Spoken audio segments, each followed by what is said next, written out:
দারুণ স্বাদের পুঁই মিটুলি ভাজি। তো এই ভাজিটা আমি কীভাবে করেছি আপনারা এই রেসিপিটা দেখে নিন। নিপাস কিচেন অ্যান্ড ব্লগে সবাইকে স্বাগতম। তো আজকে আমি পুঁই মিটুলি রান্না করব শুটকি দিয়ে। তো এখানে পুঁই মিটুলি, একটা আলু এভাবে কেটে নিয়েছি, আর কিছুটা সিমের বিচি নিয়েছি, আর এখানে রসুন থেতো করে নিয়েছি, পেঁয়াজ কুচি, কাঁচামরিচ, আর এখানে একটা পুঁটি শুটকি নিয়েছি। এটাতেই ভালো সেন্ট উঠবে।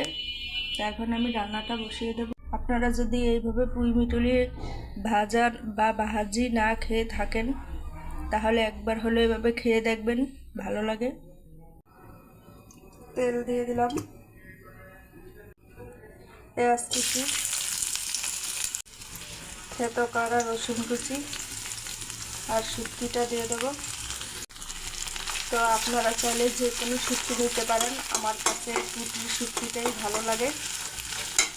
তো এখন দিয়ে দেব হলুদ গুঁড়ো,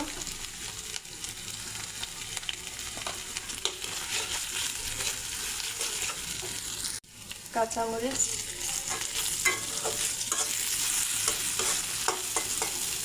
শুটকির সুন্দর একটা ঘ্রাণ উঠেছে, লবণ দিয়ে দেবো।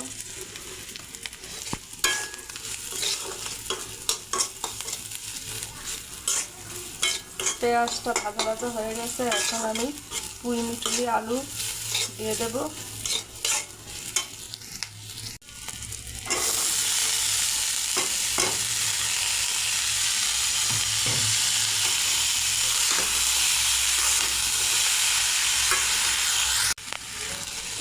পেঁয়াজ রসুনের সঙ্গে পুঁই মিটুলি আলু সিমের বিচি মিশিয়ে নিলাম।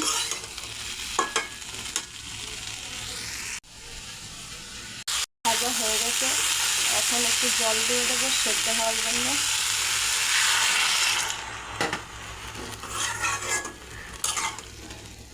খুব বেশি জল দেবো না, কারণ এটা ভাজি করব।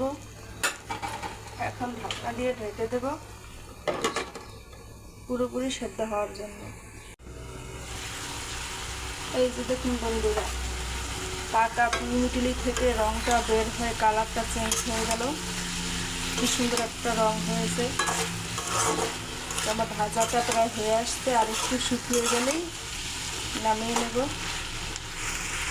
এই যে বন্ধুরা, একটুকু জল নেই, তো পুঁই মিটুলি ভাজা হয়ে গেছে, এখন আমি নামিয়ে নেব। আর আপনাদের কাছে কেমন লাগলো অবশ্যই কমেন্ট করে জানাবেন।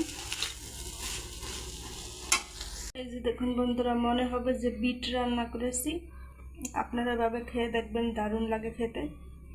তো ভিডিওটি ভালো লাগলে লাইক শেয়ার করে দিবেন। তো এই পর্যন্তই, সবাই ভালো থাকুন, নমস্কার।